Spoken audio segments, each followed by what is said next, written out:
everybody, this is a quick video in case you have a KitchenAid dishwasher and it's giving you a 4-4 error code on the display, or if you don't have a digital display and it's blinking errors, that will be a blinking of 4 blinks and then a 2-second pause and then another 4 blinks. So that's the equivalent of the 4-4 error code. And if you're getting this, so this is a communication error between the control board and the circulation pump, the motor that turns the circulation pump. So what you'll need to do is you'll need to disconnect power and then come inside, and you're going to have to check all the wiring between the circulation pump and the control board. And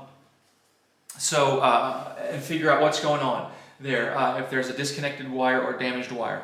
If you don't find anything like that, then the next step would be to just actually replace the circulation pump. And if that doesn't work, then the next thing to do would be to just actually replace the control board. So in that order, that's the order of things that you would go through in order to try to get rid of this 4-4 error code.